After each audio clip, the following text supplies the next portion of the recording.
Welcome to the Team Engagement Podcast, where leaders of teams share their insights.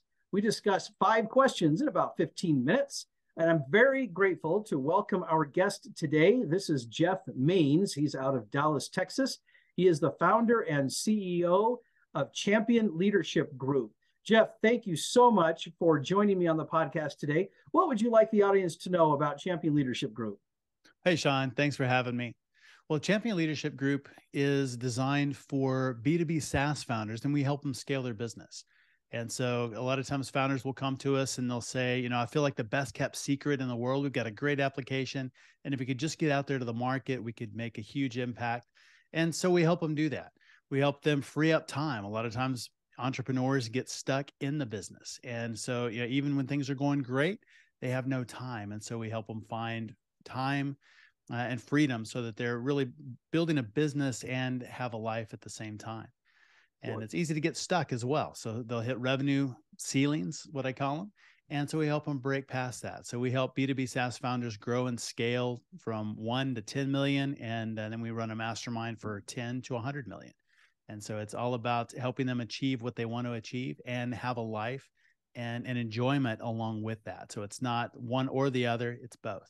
Oh, I love that. And it is so much needed because, those entrepreneurs, they get very excited. Those first few months and years are exciting as they're making money.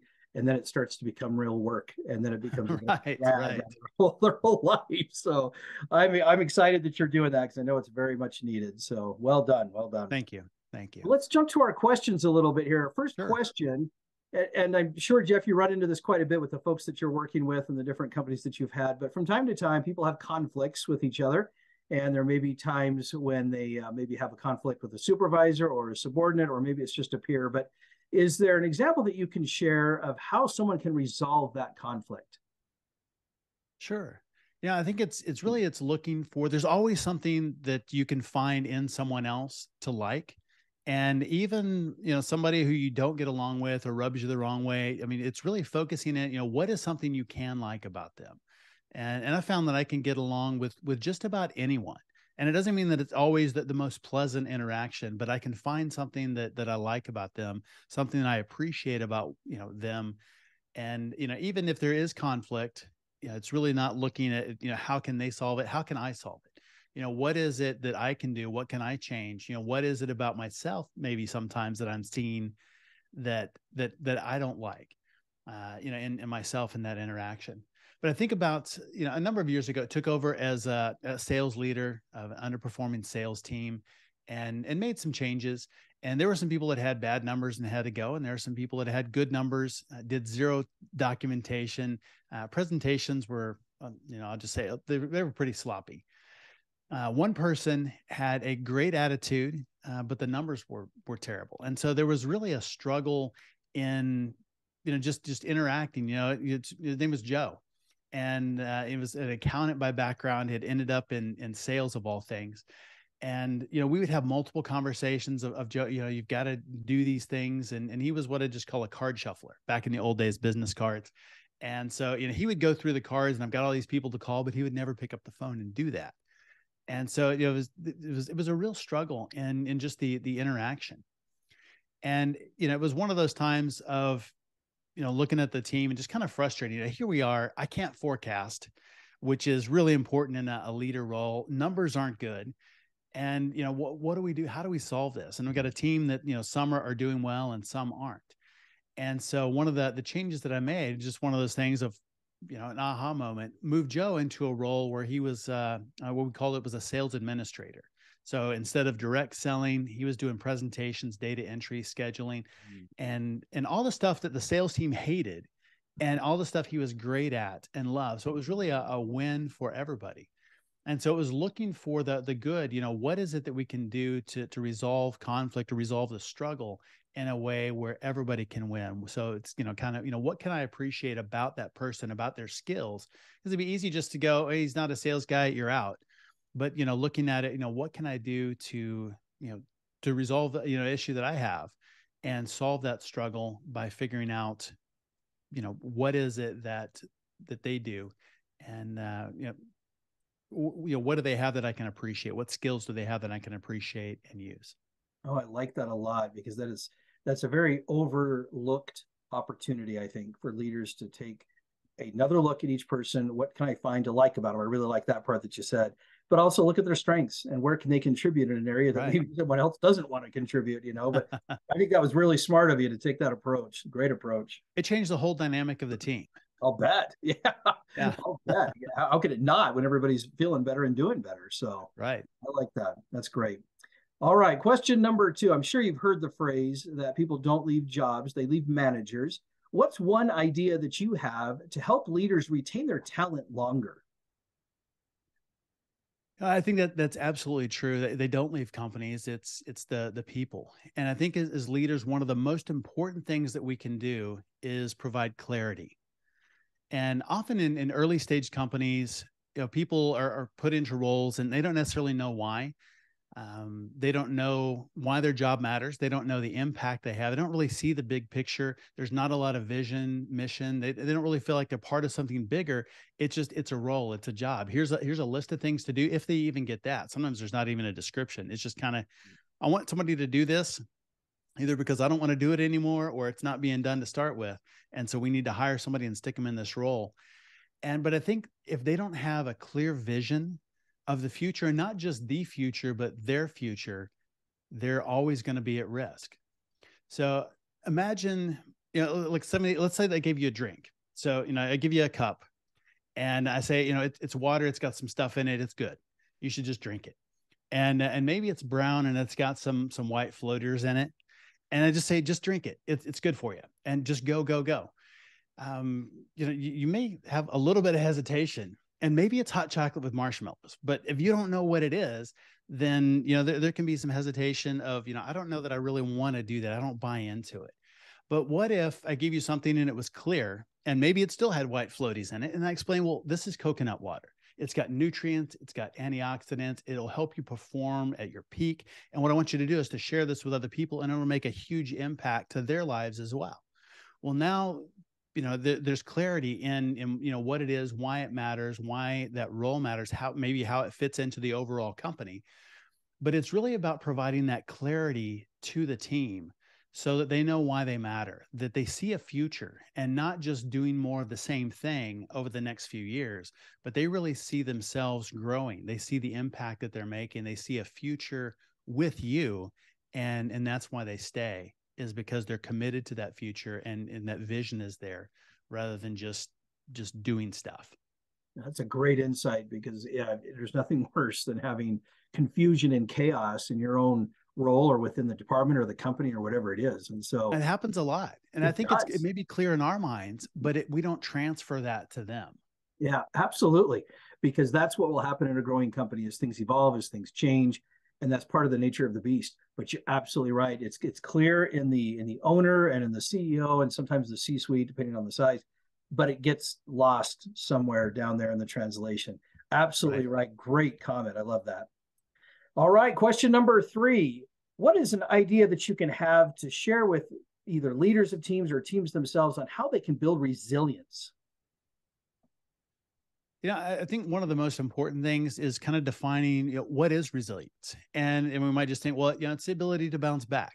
And, something bad happens, suck it up and get back up and go. But I think it's more than that. It's more the ability to mentally cope with change, the ups and downs with setbacks. And, to do that, I think, kind of goes with the clarity, is really transparency. As leaders. And so if you want to build resilience in your team, is just being transparent. Even we don't know the full impact or have all the answers or have full information, to be able to communicate with the team, what's going on when things are not going well, to be able to tell them that, and how we're going to deal with that. I think people can deal with really any situation as long as they have a plan that they believe in.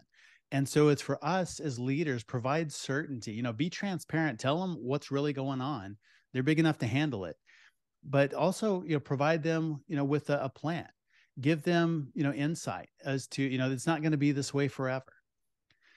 Provide a place of emotional safety where it's okay not to be okay.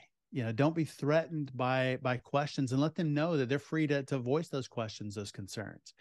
and I think help them control what they can control and not focus on what they can't.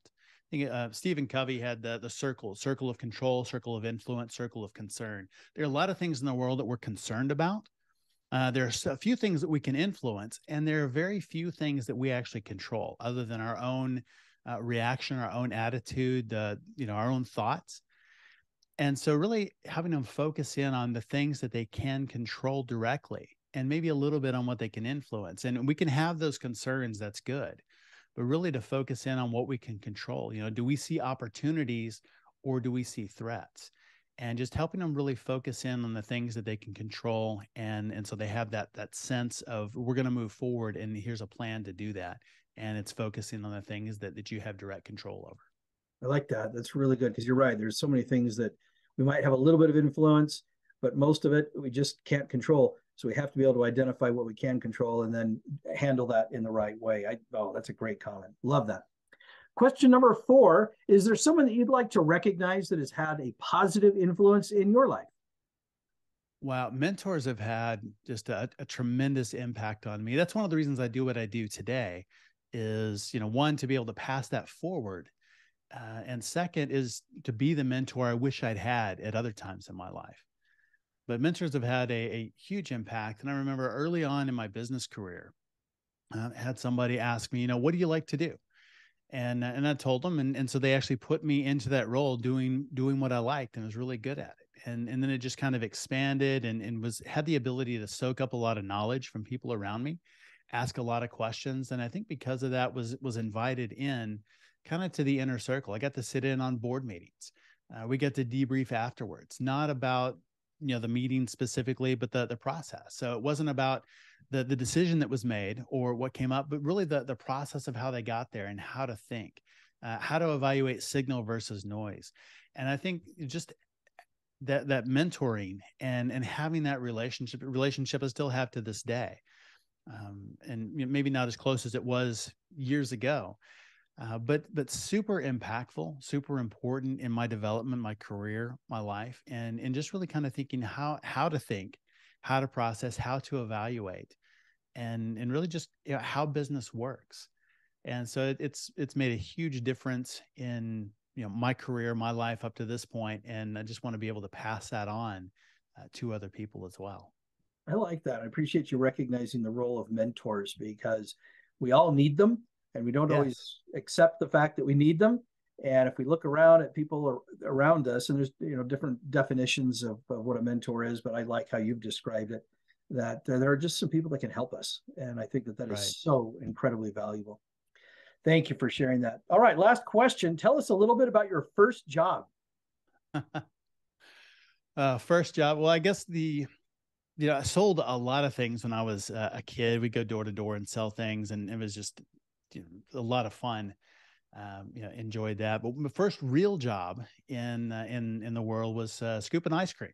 So I worked for Baskin Robbins for a season, and it was a lot of fun. And of all the things, I decided I didn't want to do fast food, and so this was kind of not that. Yeah. But still had a lot of those kind of same interactions. It's kind of funny. They tell you at the beginning, eat all you want. And about a month in, I pretty much had all I wanted. and so, even to this day, I don't not like ice cream. I just don't eat that much ice cream. But it's funny. But learned a lot about treating people well, and still today, just really respect servers and cashiers and people working behind the counter and the service that they give. Yeah, that makes a big difference. And I was going to ask if you, because every once in a while I'll have a guest that says, I worked at this particular place, but now they hate the food there or whatever. And that, I wondered if that might have affected you because I love ice cream and Baskin Robbins is a great chain. They have great ice cream. So I like it. It just don't do it that much. Yeah, exactly. It's just, and that may be good, at least for me, to cut back on the ice cream a little bit. Maybe I should like it a little bit less. But anyway, well, Jeff, thank you so much for taking time to be on the podcast today. How can people find you? Sure. You can find me online at Jeff K. Mains, middle initial K, Jeff K. Mains on all social media, or you can check out championleadership.com. Fantastic. This is Sean Richards with the Team Engagement Podcast, where leaders of teams share their insights. For more ideas, go to teamengagementpodcast.com. And we also invite you to subscribe or follow the podcast wherever you're listening or watching it. Thank you so much for joining us. Have a great day.